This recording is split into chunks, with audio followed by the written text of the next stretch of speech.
Muy buenas noches, amigos. Nos encontramos acá dentro del conversatorio jurídico programado para hoy, 22 de abril del año 2020, y tenemos la presencia del doctor Alexander Rioja Bermúdez, quien es un amigo desde hace muchos años, aparte ha sido mi docente. Él es egresado de la Universidad San Martín de Porres con maestría y doctorado en materia de Derecho Civil y Comercial en la misma San Martín de Porres, autor de varios libros. Además ha estudiado también magíster en Derecho Contencioso Administrativo en la Universidad de Jaén de España, autor de varios libros y artículos en materia civil y comercial. Además, también ha tenido el honor de pertenecer a la Universidad Científica del Perú conmigo, donde ha sido mi docente, ha sido ex magistrado de la Corte Superior de Justicia de Loreto, entre muchos méritos que podremos darle durante toda la noche. Pero amablemente hoy ha dado un pequeño espacio en su tiempo y aprovechando también las circunstancias en las cuales estamos viendo la pandemia, vamos a realizar una pequeña pero corta entrevista dadas las situaciones del Internet que es un poco dificultoso acá en nuestra ciudad de Iquitos y nuestra región Loreto. Doctor Rioja, buenas noches, ¿me escucha? Sí, buenas noches, doctor Paolo. Bueno, Paolo, simplemente creo y tenemos una buena amistad. Agradecer también por la deferencia para conmigo, para este tipo de eventos, a las personas que están conectadas eh, y dispuesto para cualquier pregunta o alcance con relación a este tema muy general, pero importante que me hiciste llegar con relación a los desafíos que va a presentar la oralidad en el proceso civil frente a esta situación de emergencia que estamos viviendo, ¿no? Claro que sí, doctor. Doctor, para no dar la vuelta al asunto en muchas circunstancias, se está viendo ahorita que muchos estudios jurídicos, muchos talleres, muchos círculos están haciendo transmisiones en vivo, videos, para poder tratar de conversar con los juristas sobre diversos temas, en tratar de mantener la actividad académica constante. Usted es un especialista en lo que es la materia de derecho civil y comercial, yo lo conozco, he conversado con usted, he tratado, y antes de la pandemia usted escribía mucho sobre la oralidad en el proceso civil. Conversábamos en interno de que uno de los principales fundamentos de la oralidad del proceso civil es la condición o el principio de inmediación, es decir, el contacto entre el juez con las partes procesales, ¿no es cierto? Pero a razón del COVID y la pandemia que va a continuar, entiendo yo que esa situación de inmediación va a cambiar. ¿Cuál sería más o menos su aporte con respecto a esa situación en el tema de la oralidad? O sea, ¿qué es lo que va a pasar? Porque la pandemia va a continuar y durante varios meses va a ser el tema y la administración de justicia va a continuar. ¿Cómo se va a poder afrontar en un proceso civil de esta naturaleza el hecho quizás de que el magistrado va a estar igual que usted y yo a través de una videoconferencia? Esa es la pregunta que muchos están indicando, antes de entrar lógicamente al tema doctrinario. Ya, muy importante tu apreciación. Cuando se hace referencia al principio de inmediación, siempre se nos ha dicho, y está establecido en la norma, que es ese contacto o relación que existe del juez con las partes, ¿no? Esa posibilidad que tiene el juez de tener una relación personalísima con él. Bajo las circunstancias que nos encontramos ahora, yo creo que el principio como tal no debería variar. Y algunos autores incluso señalan, en algunas lecturas que he tenido la oportunidad también de revisar en la actualidad, que no necesariamente la inmediación implica una presencia personal. Es decir, que no es necesario que nos reunamos, ¿no?, con el juez con las partes físicamente, en este caso en el despacho del juez, para que se pueda considerar que este principio se está aplicando. Bastaría utilizar los sistemas a los cuales en la actualidad se vienen utilizando para este tipo de eventos académicos. Tú lo sabes, incluso en penal ya no se nos adelantaron muchos procesos judiciales en materia penal, se están llevando a través de diversas plataformas. Zoom es una de ellas, Google también tiene su plataforma y el Poder Judicial está utilizando una de ellas para llevar a cabo algunas diligencias penales, sobre todo, incluso en temas de detenciones, temas carcelarios, incluso hasta antes, ¿no?, de este sistema, de esta emergencia, se han llevado a cabo algunas diligencias con relación a algunas personas que estaban detenidas en algunos lugares lejanos donde se realizaba el proceso, Claro. Y ha habido la posibilidad de este contacto, ¿no? O sea, yo creo que lo que se debe buscar ahora es ampliar un poco el espectro, no solamente restringirlo a los procesos penales, laborales, a los procesos de familia y definitivamente al proceso civil. Sobre todo, en los casos de oralidad, ¿no? ¿Por qué en los casos de oralidad con mayor razón? Porque son los procesos en los que más se aplica este principio de inmediación. Claro. Doctor, bajo esa perspectiva, entonces, eso quiere decir que al margen de las situaciones de la pandemia, el juez va a tener, lógicamente, que tener contacto con las partes con mecanismos tecnológicos que le permitan dialogar, en todo caso, como esta plataforma, por ejemplo. Ahora, en materia penal, le digo porque eso está ocurriendo ahora, se está hablando mucho de que estas plataformas, como por ejemplo en el caso de lo que estábamos pasando, la ciudad de Iquitos tiene un pésimo internet y a veces las plataformas no ayudan. En el caso de materia civil, por ejemplo, en una audiencia, en un juicio oral que están intentando llevar en materia penal, ¿qué está sucediendo?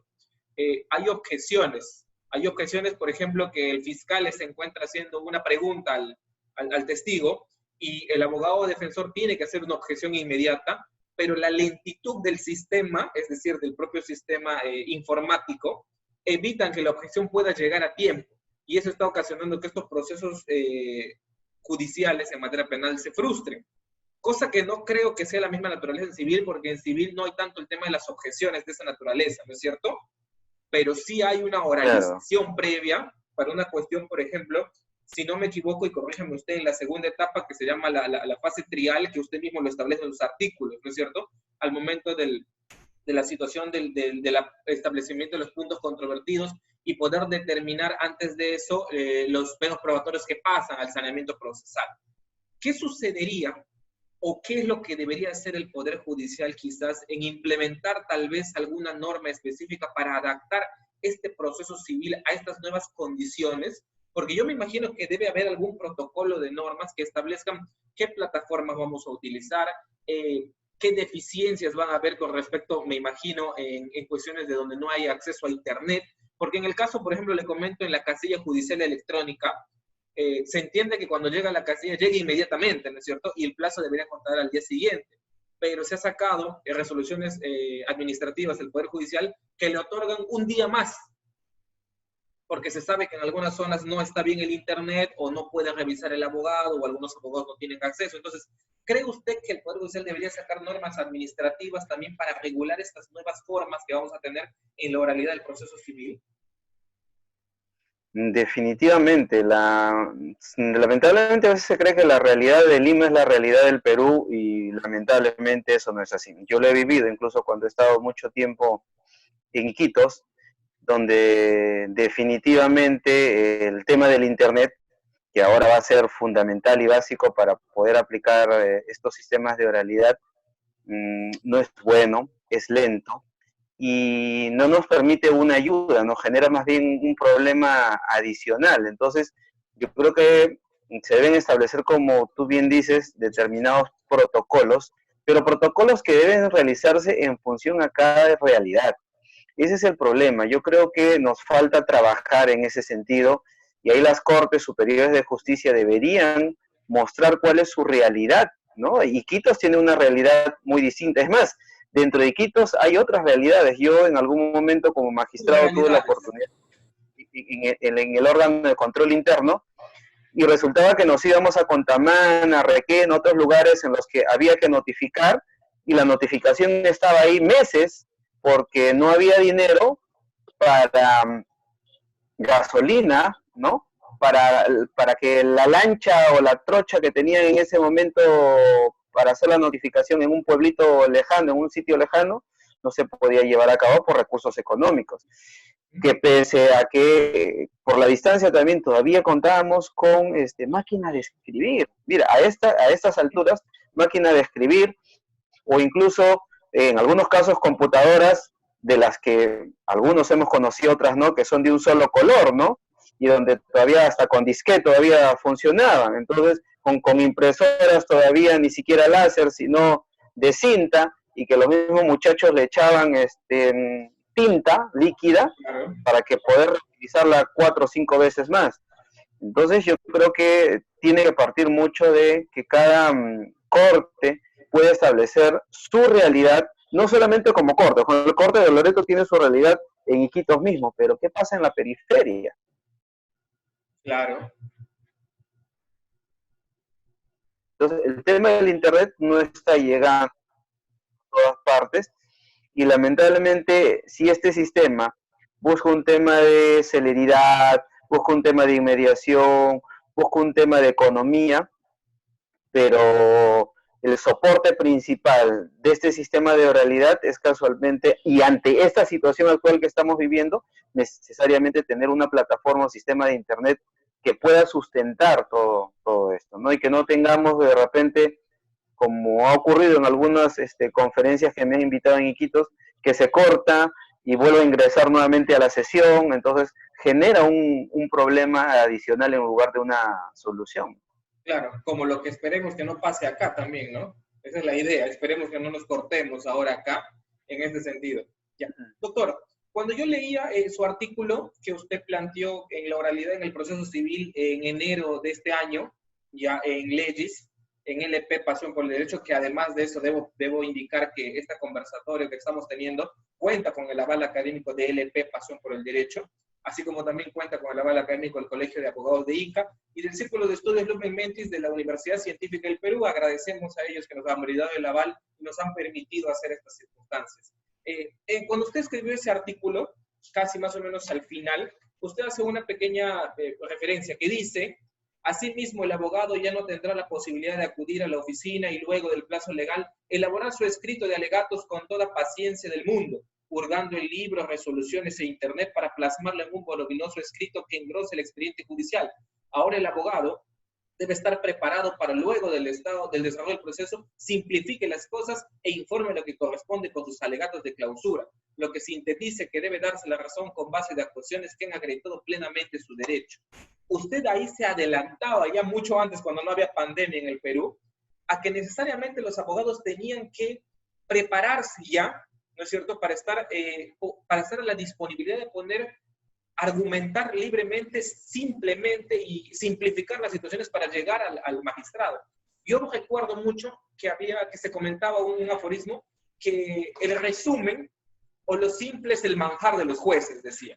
Al magistrado que tiene tanta carga, si tú le das una situación más diluida, más comida, más tranquilo, a él le permite disfrutar mucho más en el sentido de poder entender tu pretensión.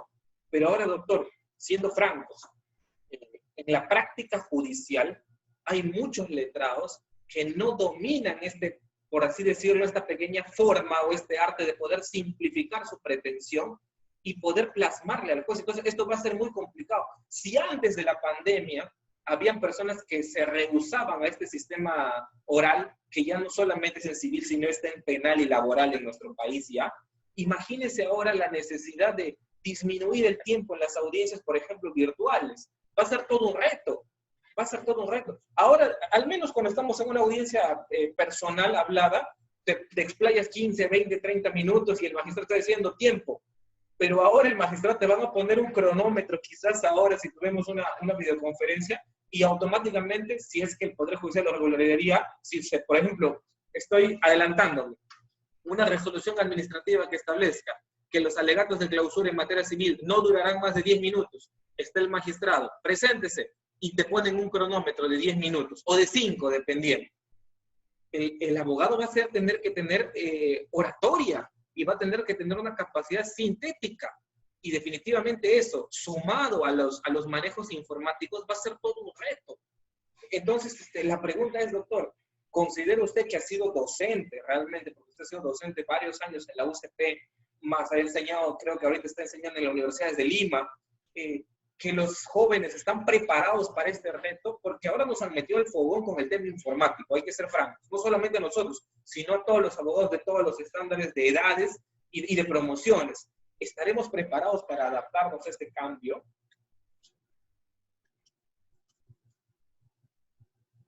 Hay dos aspectos muy esenciales que la universidad descuida.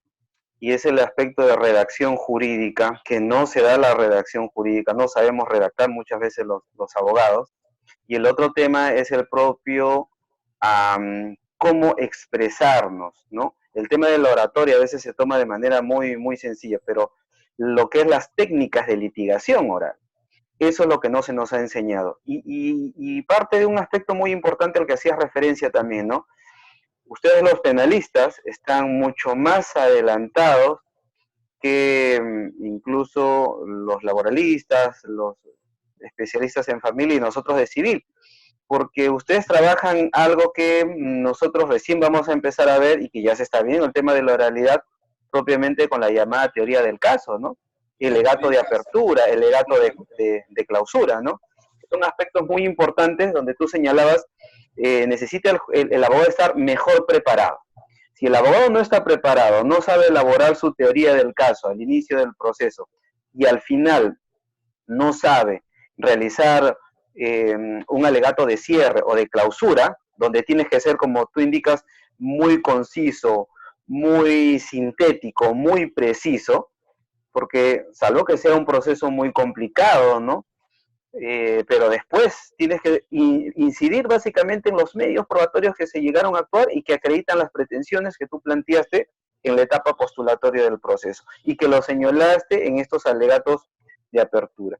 Y casualmente, el abogado que está bien preparado desde el inicio del proceso está en toda la capacidad de, al momento del alegato de clausura, poder resumir todo esto. Entonces, como yo indicaba en ese artículo, ¿qué es lo que pasa en la realidad o en la actualidad en nuestro proceso civil, ¿no? El juez dice, ¿quieren informar 5 minutos? No, me reservo el derecho. ¿Me reservo el derecho de qué? Para ir a mi casa, para copiar y pegar un montón de información que muchas veces el juez no lo lee, pero que sirve para justificar mi remuneración.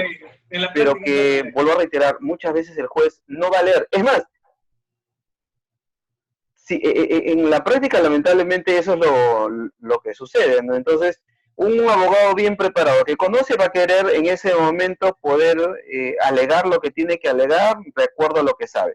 Y evidentemente el juez, si también comprende este sistema de oralidad, va a decir, oye, tengo todos los elementos, ya participé directamente en el alegato de apertura, ya actué en los medios probatorios, ya tengo el razonamiento, me ha quedado claro lo que me han dicho los abogados con este alegato de cierre, entonces de una vez sentencio y puede resolver en ese momento. Entonces sería una carga menos para el juez, sería la posibilidad de que no esperar y decirle a las partes, me reservo el derecho también, ¿no? Y con ello retrasar el tema de la sentencia, que el juez con la carga que tiene a los autos a despacho para sentenciar y que pueden pasar días o meses y después me olvido de la audiencia, de lo que pasó, de lo que ocurrió y me genera un perjuicio más como juez, porque ahora voy a tener que revisar nuevamente el expediente, leer, acordarme de lo que pasó en la audiencia o en todo caso ver ese video para sentenciar. Entonces, en esta medida de que la oralidad busca reducir de plazos, busca el principio de mediación, celeridad, economía procesal, tiene que haber una perfecta preparación de todos, abogados y magistrados. Y como te digo, en la medida que estemos bien preparados para alegar, en la medida que el juez también esté bien preparado para resolver lo que tenga que resolver en el desarrollo de estas dos grandes audiencias, que es la preliminar y la de pruebas, yo creo que este mecanismo va a funcionar. Y si utilizamos ahora las técnicas, la tecnología actual, yo creo que con limitaciones, con algunas falencias que se van a dar, que es lo normal, bajo estas circunstancias con mayor razón, pero que tenemos que seguir caminando, y como hablábamos en la pregunta anterior, que de cada realidad. Y cada realidad de cada corte tiene que establecer sus mecanismos para que esto pueda funcionar, para que esto pueda cumplir con los objetivos que se han planteado el tema de la oralidad. Y te juro, yo tengo grandes esperanzas de que ahora los jueces con más tiempo, porque definitivamente ya no van a atender a nadie físicamente, no van a realizar muchas audiencias, entonces yo creo que los jueces podrían ponerse al día en su carga procesal. Hubiera sido importante tener el expediente digital ya en vigencia, y yo creo que el juez en su casa, sin necesidad de trasladarse ni de traer el expediente a su casa, teniendo en la pantalla todos los actuados, podía fácilmente resolver un proceso judicial. Yo creo que el expediente digital se va a poner en marcha definitivamente este año, porque ya es una necesidad latente. O sea, a razón de la pandemia y del COVID, se va a poner en marcha el expediente judicial. El Poder Judicial no puede quedarse atrás porque es una necesidad, lógicamente. Aparte de eso, yo tengo información o lo que se está circulando en Internet, que el propio sindicato del Poder Judicial y el sindicato del Ministerio Público está pidiendo que todo se digitalice. Y esa es una realidad que se quería hace tiempo, pero las situaciones de la salud lo está obligando ya a hacerlo así.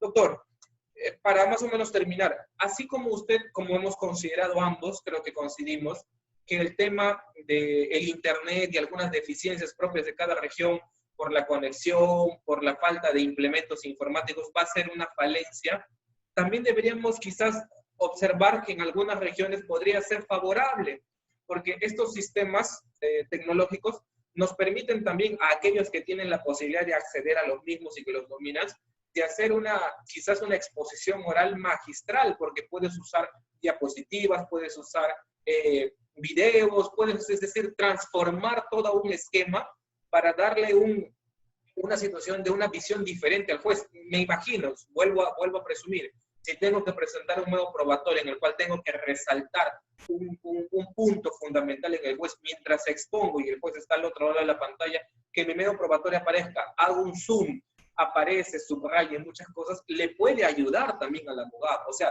aquellas personas que manejen y tengan acceso también les puede dar una facilidad. Es como si estarías dando una conferencia magistral al magistrado y tienes las herramientas tecnológicas. O sea, nos vamos al otro aspecto, ¿no? Lima o ciudades que tengan, ¿no es cierto?, esta posibilidad. Ahora, doctor, de repente, es una apreciación que yo quisiera tener. Usted ha citado el tema de las dos audiencias, la preliminar y la de pruebas, ¿no es cierto? En ambas circunstancias o en ambos temas, ahora se está implementando el proceso civil en forma progresiva, ¿no es cierto?, en algunas sedes de corte. ¿Cree usted y considera que esta implementación debe mantenerse como estaba programado o acelerarse el proceso o hacer un pequeño stop y primero poner en claro las reglas de juego con modificaciones en el código para adaptar a la verdadera realidad que vamos a tener después de la pandemia, o resoluciones administrativas? ¿Qué considera usted que sería el camino correcto para poder administrar justicia correctamente?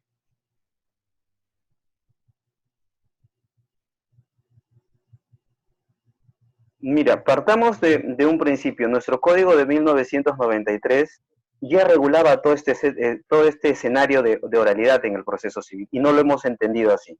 Ya. El maestro Giovanni Priori dice, hemos tenido 400 años de escrituridad, y de verdad, y desde el año 93 hasta la fecha, no ha cambiado nada. Los profesores del año 93, y me incluyo ahí, no como profesor, como alumno en esa época, mi profesor recién conocía el código, y nunca nos enseñó propiamente cuál era la esencia o la naturaleza de ese proceso, que era oral.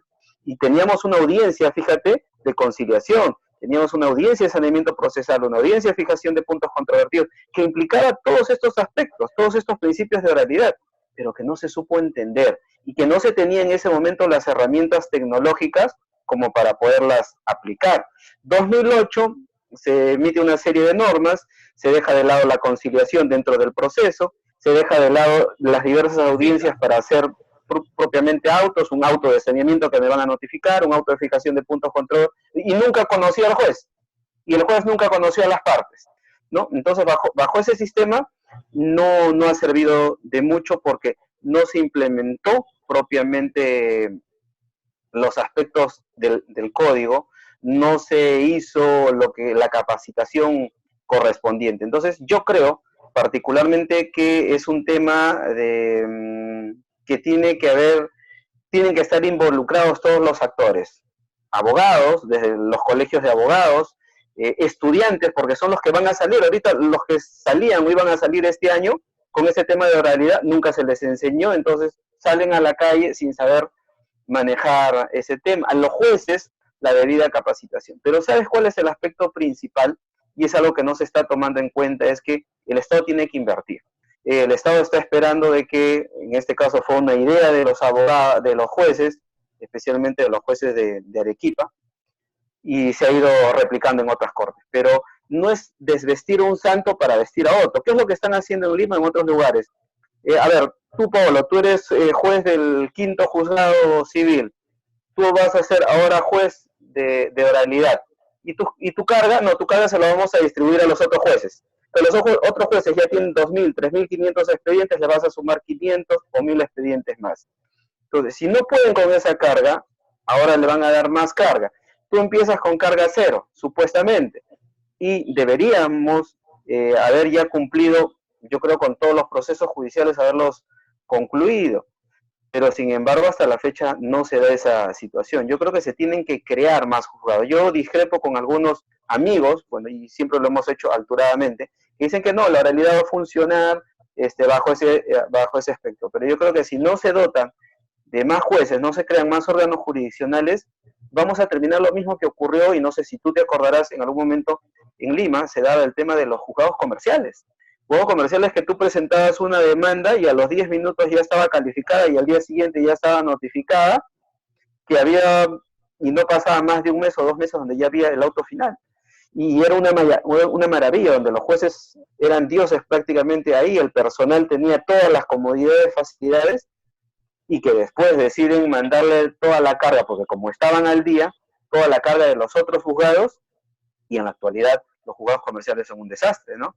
Y eso lamentablemente va a seguir pasando, ¿no? Creemos que porque tenemos 2 o 3 juzgados de oralidad, esto se va a solucionar. Otro aspecto muy importante que tú hacías referencia también es el tema del expediente digital, ¿no? Yo creo que acá tenemos que colaborar todos también. Particularmente yo creo que ahora los abogados deberíamos poner de nuestra parte. Tenemos un llamado falso expediente todos, ¿no? Entonces yo creo que podemos empezar en nuestras casas ya a digitalizar parte de lo que tenemos como expediente, y que el Estado también tenga la plataforma y tenga la posibilidad de toda información poderla captar, porque ya se establece el tema del expediente digital, pero no se tiene el soporte. Y de repente mañana, pasado mañana, se llena toda la información y ya no hay cómo ingresar más información. Es lo que en un momento ocurría en Iquitos. Yo me acuerdo en la época que trabajaba, nos decían, descargue usted, autor, pero no descargue contenido, porque no soporta. No tenemos la cantidad de soporte como para poder guardar tanta información. Entonces, es algo que también puede ocurrir.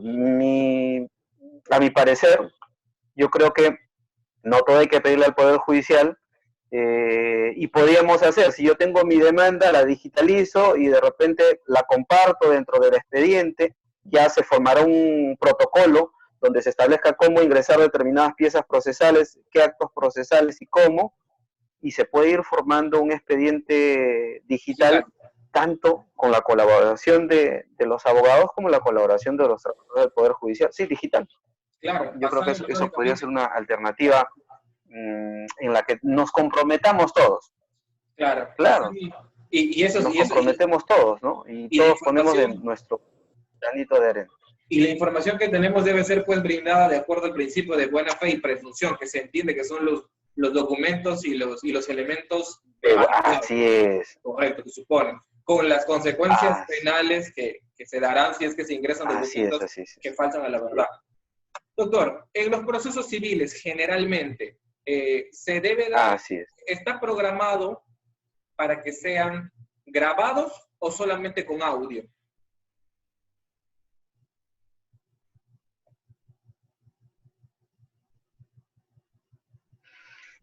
Ahí, por ejemplo, hay que utilizar los mecanismos que correspondan en cada caso. Felizmente, todos tenemos un celular y hay el soporte correspondiente como para grabar en audio y video cualquier diligencia. Y lo puede hacer cualquiera de las partes, ¿no? Puede ser incluso el juez, los abogados. Creo que a todos no nos falta un celular de última generación que puede soportar todo ello, después subirlo a una nube para no sobrecargar nuestra memoria, ¿no?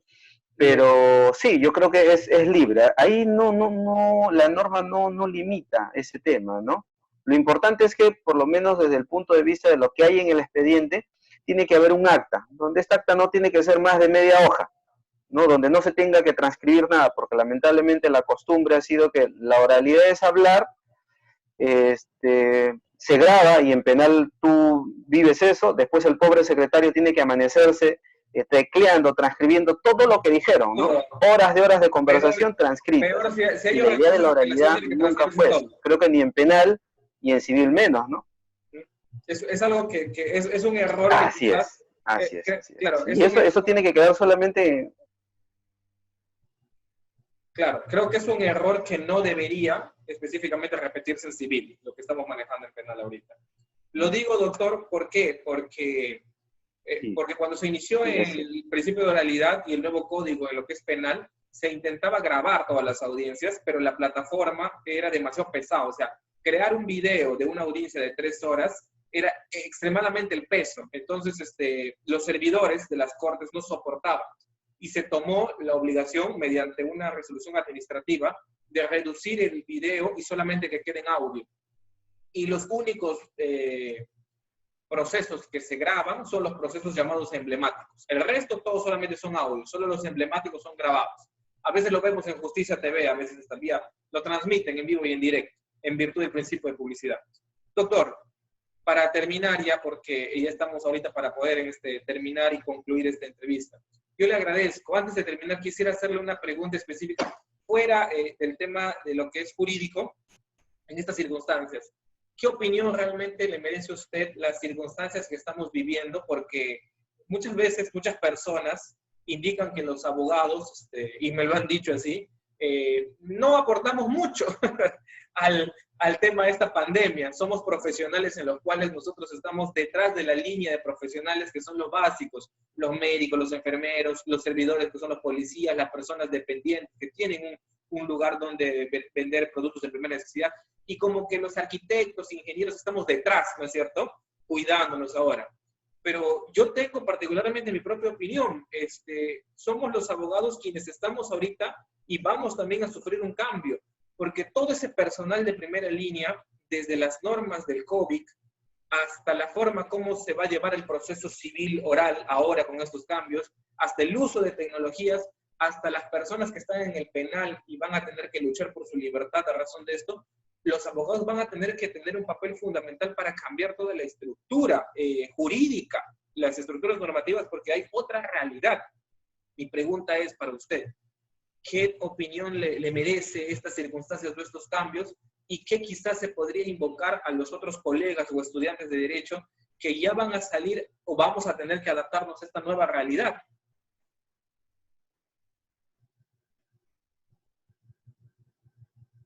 Claro, ¿no? Esta realidad nos está tocando, como tú dices, a todos y a los abogados en mayor medida. Los abogados que nos dedicamos al litigio, nuestra herramienta principal es el Poder Judicial. Si no hay Poder Judicial es un poco complicado que podamos realizar nuestra labor de defensa.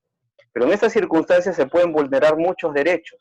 En estas circunstancias se pueden generar muchos excesos. Recuerda tú algunos excesos que se han dado por parte de la policía, justificados o no, que merecen una defensa judicial.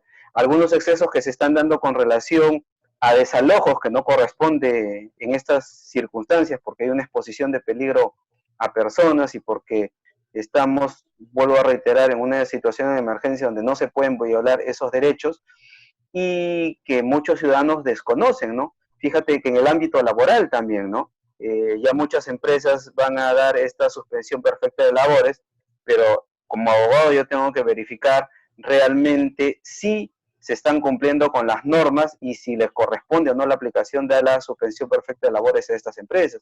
En el tema educativo, ¿qué pasa con los excesos de algunas entidades educativas que quieren cobrar igual por un servicio que no están prestando? Entonces, los abogados tenemos que participar. Esos, incluso ahora pretenden seguir cobrando créditos, obligaciones dinerarias. Entonces, son muchos aspectos en los cuales nosotros tenemos que seguir aportando en la defensa de los derechos de los ciudadanos en común, ¿no? No estamos en una línea, como tú dices, detrás de quienes de manera activa, militares, enfermeras, médicos, están luchando contra este tema, pero nosotros también tenemos una participación de menor medida, pero tenemos que defender los derechos que se pueden transgredir respecto a nuestros compatriotas, ¿no? Y ahí tenemos que demostrar mucho conocimiento, tenemos que aplicar verdaderamente las normas que de manera regular están saliendo, porque si yo también no estoy actualizado y quiero atacar ante una circunstancia y de repente esa norma ya fue derogada o hay una norma nueva sobre el tema o está suspendida por alguna circunstancia, entonces no voy a poder efectuar la labor que me corresponde como tal. Claro, definitivamente. Doctor, yo le agradezco mucho su tiempo, de haber conversado con nosotros, de haber escuchado el tema de conectarse desde donde se encuentra ahorita con las personas de acá de Iquitos, de Loreto y de con todas las ciudades que nos están viendo. Gracias por habernos permitido conversar con nosotros un momento. Hemos intentado que esta entrevista sea diferente, un poco más dinámica y tenga esa situación de calidez. Yo le agradezco y espero que usted esté en buena cuarentena con su familia, disfrute y trate de estar en estos momentos muy difíciles para todos nosotros, la población, no solo peruana, sino del mundo. Muchísimas gracias, doctor. Cuando usted necesite, las puertas del estudio, del círculo, de la ciudad de Iquitos están abiertas para usted y para todos cuando necesite. Yo le agradezco por su tiempo nuevamente y será hasta otra oportunidad. Muchas gracias. Si tiene unas últimas palabras para despedirse de todos acá los que nos están viendo. Sí, mi agradecimiento a tu persona y a los que de alguna u otra manera están detrás tuyo organizando este tipo de eventos académicos. Yo me siento muy orgulloso y lo digo expresamente, de haber sido tu docente en alguna oportunidad, y da gusto cuando nuestros exalumnos no solamente realizan labores como la tuya, sino de alguna u otra manera buscan ser y a veces son mejores que un maestro. Entonces, eso es lo que apuntamos cuando nosotros enseñamos o ejercemos la docencia, ¿no? Que nuestros alumnos sean mucho mejor que nosotros. Agradecer también a todas las personas que están conectados. Yo sé que hay muchos exalumnos míos también de la ciudad de Iquitos, que siempre están de alguna u otra manera detrás del granito de arena que estamos haciendo, y recomendarles, por favor, quédate en tu casa, no salgas, porque la vida es lo más importante en estos momentos, y cuidémonos. Muchas gracias nuevamente, muy agradecido, y para cualquier cosa también puedes contar conmigo para cualquier evento en el que pueda hacerte útil. Muchísimas gracias, doctor. Muchísimas gracias, doctor. Que pase buena noche y gracias a ustedes por habernos en este momento sintonizado. Hoy, 22 de abril del 2020, hemos concluido la transmisión y los esperamos el día de mañana para una nueva transmisión acá en el canal de Rivera Abogados y Asociados y en el canal de Colegio de Abogados de ICA. Muy buenas noches. Hasta luego, doctor Ríos.